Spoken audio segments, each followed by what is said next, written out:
Salut à tous, c'est François Rousseau. Si vous êtes passionné par les voitures, vous êtes au bon endroit. Continuez à regarder, on va entrer dans le vif du Lorsque sujet. l'on répare ou entretient un véhicule de manière indépendante, il est nécessaire d'utiliser une liste d'outils assez étendue. Cela dépend en grande partie du type de tâche à effectuer par le propriétaire de la voiture. Certains ensembles sont assemblés de manière relativement grossière, c'est-à-dire qu'il faut serrer les connexions aussi fermement que possible en espérant pouvoir démonter les fixations par la suite. Le type de force appliquée n'a pas d'importance. Cependant, il y a des parties du véhicule où il est extrêmement important d'appliquer le bon couple de serrage lors du serrage des composants de connexion. Dans le cas contraire, cela entraînera des pannes, des fuites et d'autres problèmes. En outre, les connexions serrées ne sont pas moins dangereuses que les fixations desserrées. Il est important de s'en rendre compte. Pour résoudre ces problèmes, une clé dynamométrique spéciale est nécessaire. Elle existe en plusieurs versions, ce qui vous permet de choisir la meilleure version de l'outil pour une situation particulière. Si, dans un garage, les propriétaires de voitures ordinaires préfèrent principalement les dispositifs à clic et à flèche, pour les employés du service automobile, la meilleure solution sera objectivement une clé électronique. Après avoir choisi un outil, vous devrez, avant de commencer à travailler, bien comprendre comment utiliser correctement une clé dynamométrique. Pour ce faire, vous devez connaître l'appareil, son principe de fonctionnement et la différence entre les différents types d'outils.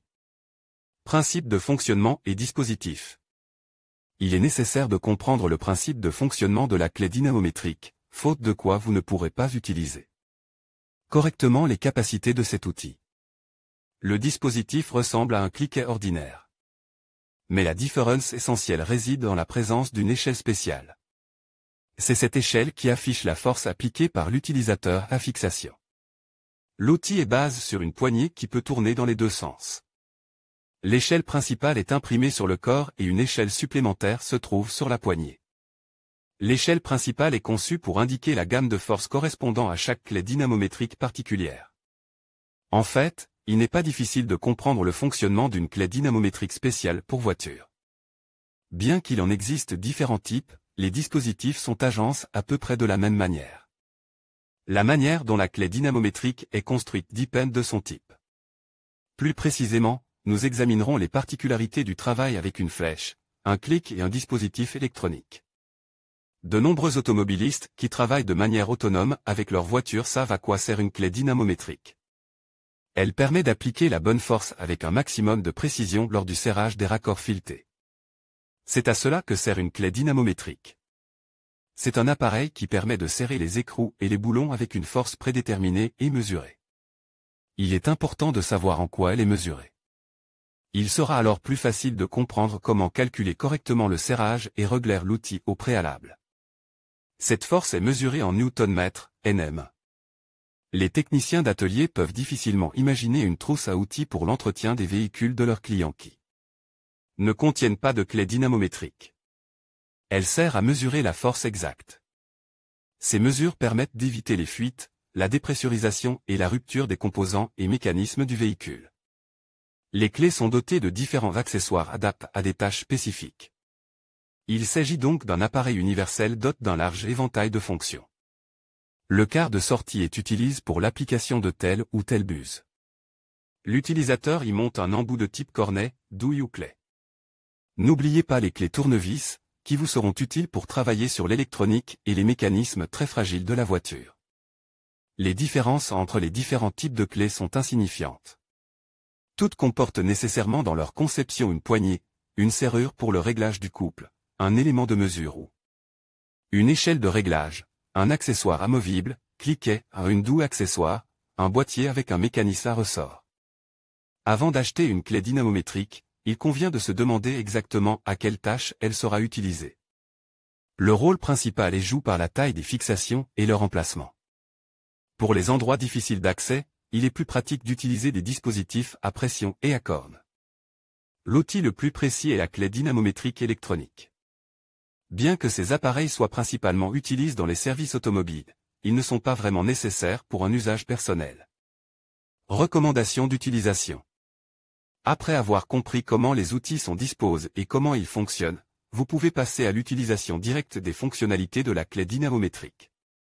Il est important de savoir que ces outils de serrage contrôle des connexions ne sont pas différents d'une clé conventionnelle du point de vue de l'application. La seule différence est que la clé dynamométrique a une plus grande précision dans la génération de la force. Avant de commencer à travailler, assurez-vous que l'instrument est en bon état de fonctionnement et correctement réglé.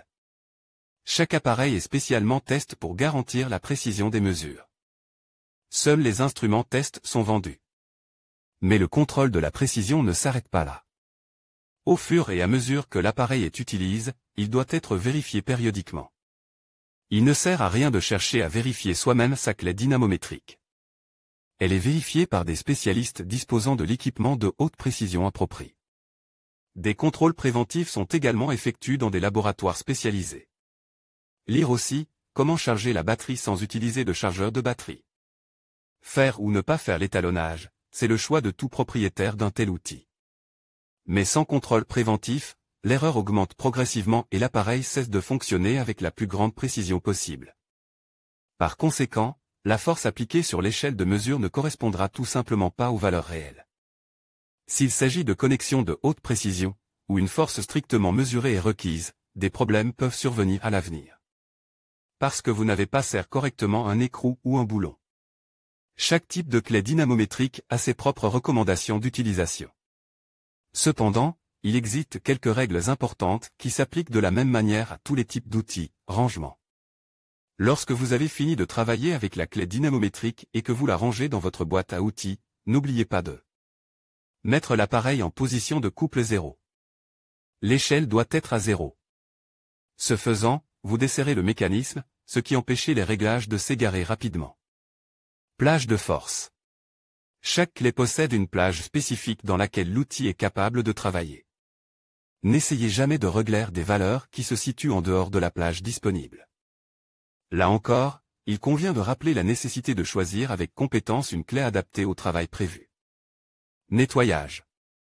Les clés dynamométriques ne tolèrent pas un nettoyage brutal. Veillez à nettoyer avec le plus grand soin tout nouvel élément contaminant. Le mécanisme contient de la graisse d'usine qui doit rester en place. N'essayez pas de l'enlever sous peine d'abîmer l'ensemble de l'appareil. Il est préférable d'essuyer périodiquement l'appareil avec un chiffon sec après avoir terminé le travail. Écrou de blocage. Les appareils dynamométriques sont équipés d'un écrou de blocage spécial. S'il est serré, vous ne pouvez pas tourner la poignée de la clé. Sinon, vous risquez tout simplement de casser un outil assez coûteux. Soyez extrêmement prudent et attentif lorsque vous serrez des fixations qui nécessitent peu d'efforts. Il est facile de se tromper et de trop serrer un écrou ou un boulon, ce qui peut endommager l'ensemble de l'assemblage. Stockage à long terme. La clé dynamométrique est un outil très utile, mais en réalité, elle n'est utilisée que très rarement. Après un stockage prolongé sans travail, la clé ne doit pas être utilisée immédiatement aux valeurs de force maximale. Essayez d'abord de faire tourner l'appareil à faible vitesse, puis procéder à un serrage énergique. Il est nécessaire de développer un mécanisme rassis, afin de ne pas provoquer de panne. Renforcement du moment.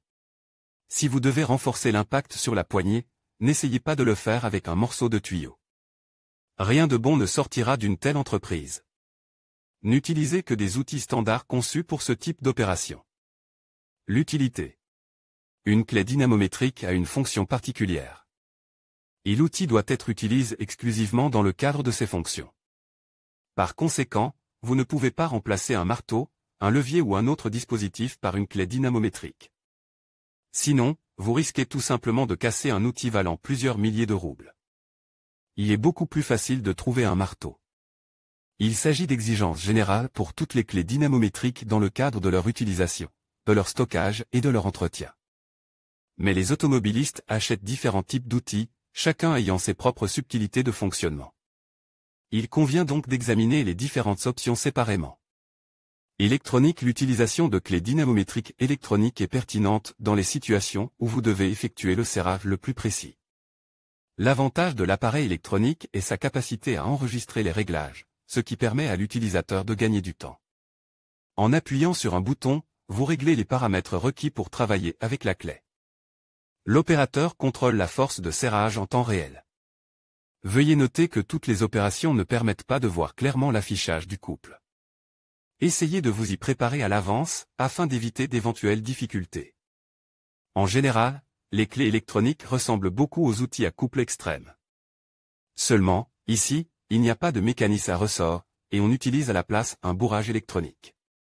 C'est l'électronique qui est responsable du contrôle et du réglage de la force. Si vous avez déjà utilisé des touches conventionnelles, vous ne devriez pas avoir de problème avec celle-ci. Tout d'abord, l'utilisateur règle la valeur requise sur l'écran. Ensuite, l'outil est placé sur la fixation et le serrage commence. Dès que le couple requis est atteint, l'outil émet un signal sonore correspondant. Il indique que le travail peut être achevé. Voyons maintenant comment utiliser correctement une clé dynamométrique à flèche. Son principal inconvénient est qu'il n'est pas possible de pré-régler la force. C'est pourquoi ce type d'appareil est utilisé pour les travaux nécessitant une précision moyenne pour les nœuds. Lire aussi, les voitures les plus sûres de 2018. Il y a des nuances ici, comment ajuster et appliquer correctement une clé dynamométrique de type flèche. Les paramètres de serrage sont contrôlés en temps réel. Nombreux sont ceux qui pensent que cela n'est pas pratique. Surtout lorsqu'il faut serrer la fixation dans un endroit difficile d'accès. Et en termes de précision, tout n'est pas parfait. Il n'est pas difficile d'en faire trop, c'est-à-dire de fournir des efforts inutiles. Lorsque l'on travaille avec cet outil, la poignée se déplace selon un certain angle en même temps que l'échelle de valeur. Le pointeur, quant à lui, reste immobile.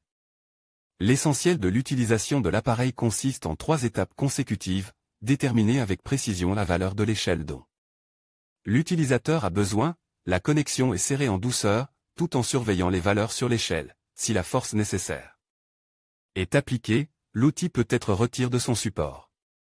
Il n'est pas nécessaire de régler ou d'ajuster quoi que ce soit à l'avance. Cela facilite grandement le travail avec l'outil, mais en même temps, vous devez être extrêmement prudent. C'est à vous de décider si c'est une bonne ou une mauvaise chose. Ressort à déclic. La clé dynamométrique à ressort à déclic est celle qui a le plus grand nombre d'utilisateurs. Cet outil est le plus populaire, car il présente un certain nombre d'avantages objectifs, parmi lesquels une grande précision, un prix adéquat et une grande facilité d'utilisation. Mais là encore, il est important de savoir exactement comment utiliser correctement la clé dynamométrique. L'essentiel est de définir à l'avance la valeur requise. Dès que le serrage atteint la limite fixée, un déclic se fait entendre. L'appareil est conçu de manière à ce que le clic soit mieux perçu au toucher qu'à l'oreille.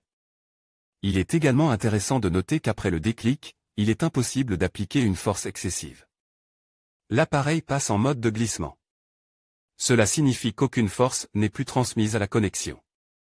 C'est l'avantage le plus important de l'outil d'encliquetage. Il n'est pas possible de serrer la fixation au-delà de la force spécifiée. Mais tout utilisateur devrait savoir au préalable comment régler correctement une clé dynamométrique à cliquet très répandue. Il s'agit ici de régler la valeur à l'aide de l'échelle principale et de l'échelle auxiliaire. Il faut d'abord dévisser l'écrou de blocage. Il se trouve au bas de la poignée de la clé à cliquet. Réglez ensuite la valeur de la charge sur l'échelle située à la verticale. Pour ce faire, il suffit de tourner la poignée jusqu'à la valeur souhaitée. Si nécessaire, le paramètre de couple est également réglé à l'aide de l'échelle circulaire supplémentaire. Celle-ci est située en bas de la poignée. Elle permet de fixer une limite de force. Sur les appareils à déclic, la valeur est additionnée à partir des 2 échelles de mesure disponibles, ce qui permet de fixer la force finale appliquée. L'écrou de blocage est ensuite revisé dans la poignée de l'outil pour fixer la valeur du couple de force. Vous pouvez alors commencer à travailler. L'outil monte sur le raccord fileté à l'aide d'une buse appropriée. Le processus d'application de la force commence. Dès que le serrage atteint la valeur requise, que l'utilisateur a préalablement réglé sur les échelles, un clic se déclenche. Cela permet de s'assurer que la fixation n'est pas trop serrée et d'éviter ainsi d'éventuelles complications. Lorsque le travail est terminé, la clé est amenée à la position minimale de la plage disponible et le verrou est serré. Si l'appareil reste en service, même à une faible distance de la position 0 de l'échelle, le mécanisme à ressort commencera à s'user rapidement. Il sera alors nécessaire de réparer la clé elle-même ou d'acheter un nouvel outil dynamométrique. Tableau de serrage. Pour savoir exactement quelle force appliquer à une fixation donnée, il est préférable de consulter d'abord la fiche technique et le manuel d'utilisation. Pour les assemblages particulièrement importants, le fabricant ne manquera pas de préciser le couple de serrage. Si ces valeurs ne figurent pas dans les documents, il ne sert à rien d'agir de manière approximative ou de se laisser guider par des estimations approximatives. Un tableau de serrage spécial pour les assemblages boulonne est disponible pour de telles situations. Il est universel, ce qui permet de l'utiliser dans différentes situations. Il n'est pas difficile de travailler avec ce tableau. Pour ce faire, vous devez faire correspondre le filetage et le pas, qui sont mesurés en millimètres, à la classe de résistance des boulons. La classe de résistance va de 4,6 à 12,9. Les pas de vis vont de 5/0,8 à 42/4,5. Il suffit de comparer ces deux valeurs dans le tableau et au point où elles se croisent, vous obtenez la réponse concernant le couple. Il est important de noter qu'il existe un paramètre de serrage recommande et un paramètre de serrage limite. Il n'est pas recommande de dépasser les paramètres maximaux, ni de serrer moins que la valeur recommandée. En pratique, l'utilisation des clés dynamométriques n'est pas si difficile. Il est recommandé d'étudier d'abord le manuel d'instruction, de lire les conseils du fabricant et de tenir compte de la conformité des capacités de l'outil avec le travail que vous prévoyez d'effectuer à l'aide de l'appareil. N'oubliez pas la nécessité d'un étalonnage périodique. Ceci est particulièrement vrai pour les outils qui sont utilisés pour travailler avec les connexions les plus exigeantes en termes de précision de serrage.